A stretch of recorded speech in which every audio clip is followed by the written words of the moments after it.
Hello and welcome back to academics 100।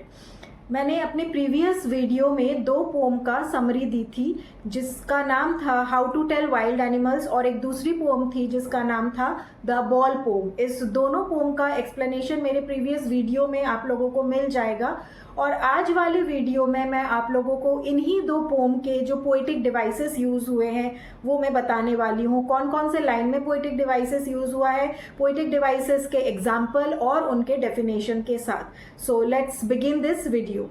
सबसे पहले बात करते हैं poem how to tell wild animals. इस पोम में जो पोएटिक डिवाइस का यूज हुआ है, जो सबसे पहला पोएटिक डिवाइस है जो सेंट्रली पूरे पोम में यूज हुआ है, वो है ह्यूमर। किस तरह से पोएट ने एक ह्यूमरस वे में, एक मजाकिया तौर पे सारे एनिमल्स का डिस्क्रिप्शन हम रीडर्स को समझाए हैं कि किस तरह से एक वाइल्ड एनिमल जो कि हमारे लिए लाइफ थ्रेटनिंग का सिचुएशन था, पर उन्होंने उसको बहुत ही ह्यूमरस स्टाइल में इस सारे एनिमल्स के डिस्क्रिप्शन को हम रीडर्स तक पहुंचाए हैं। तो ये जो पूरा पोम है वो एक एग्जाम्पल है ह्यूमर का।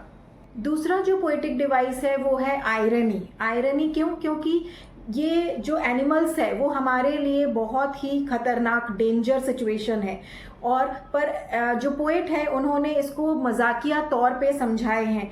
तो ये हो गया आयरनी, क्योंकि दोनों का जो एक्सप्लेनेशन है वो कॉन्ट्राडिक्टरी है, ऑपोजिट है।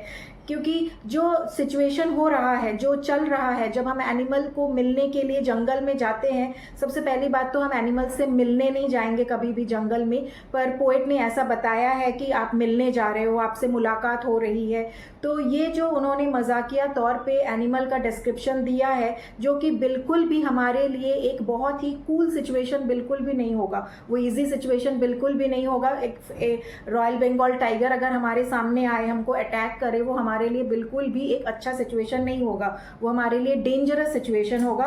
पर फिर भी पोएट ने इसको मजाकिया तौर पे ह्यूमरस वे में डिपिक्ट किया है। मतलब एनिमल्स का मिलना या उनका हम पे अटैक करना वो एक डेंजरस सिचुएशन है, बावजूद इसके पोएट ने इसको ह्यूमरस वे में मजाकिया तौर पे प्रेजेंट किया है, इसीलिए ये एक एग्जाम्पल है आयरनी का।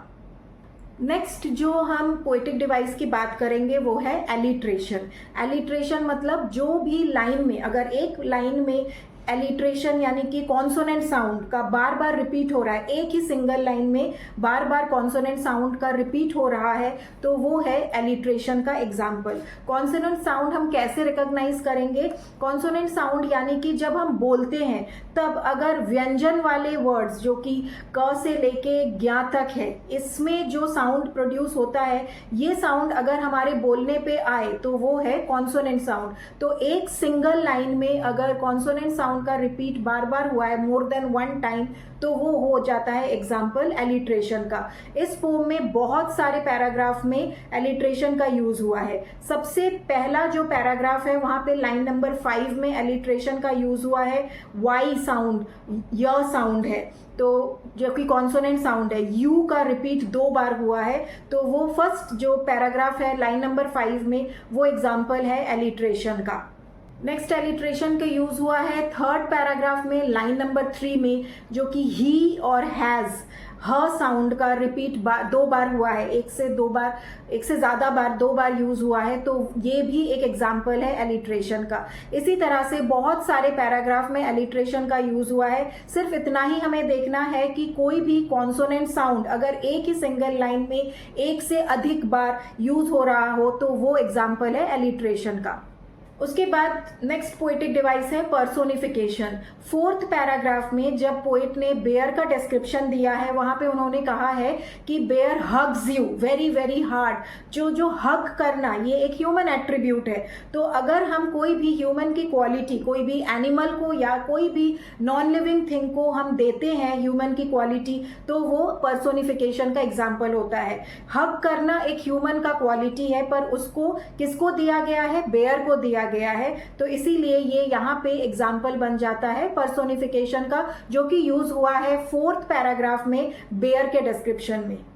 उसके बाद नेक्स्ट पोएटिक डिवाइस है हाइपरबोल। हाइपरबोल मतलब एग्जेजरेट करना, कोई भी बात को बढ़ा चढ़ा के बोलना, एग्जेजरेट का इफेक्ट देना, इसको हम हाइपरबोल कहते हैं। और यहाँ पे इस पोम में जो एग्जाम्पल है वो है सेकेंड पैराग्राफ में, जहाँ पे पोएट ने कहा है कि you meet an animal with black and yellow stripes and you recognise the animal when he has eaten you. तो डेफिनेटली अगर कोई एनिमल हमको खा जाएगा, ईट कर लेगा, तो उसके बाद हम तो कभी भी उस हालत में होंगे ही नहीं कि हम सामने वाले एनिमल को रिकॉग्नाइज करें। तो यहाँ पे एग्जेजरेट किया गया है, एक बात को बढ़ा चढ़ा के बोला गया है। तो ये वाला जो पैराग्राफ है जहाँ पे टाइगर का डिस्क्रिप्शन दिया गया है और कहा गया है कि ब्लैक और येलो स्ट्राइप्स में कोई एनिमल आपके सामने आता है और आपको खा जाने के बाद आपको रियलाइज होता है, आप रिकॉग्नाइज करते हो कि ये एनिमल कौन सा था।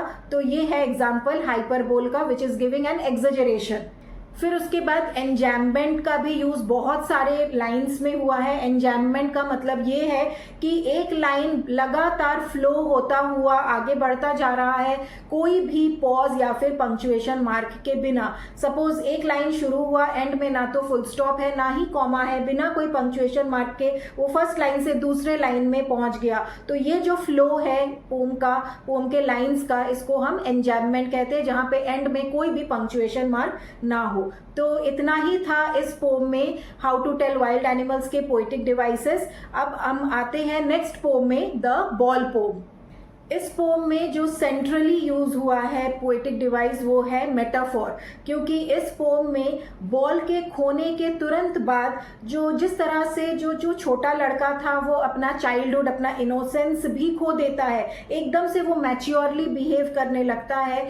तो इसीलिए बॉल के साथ उस लड़के के इनोसेंस को और उसके चाइल्डहुड को कंपेयर किया गया है कि जैसे ही उसका बॉल खो गया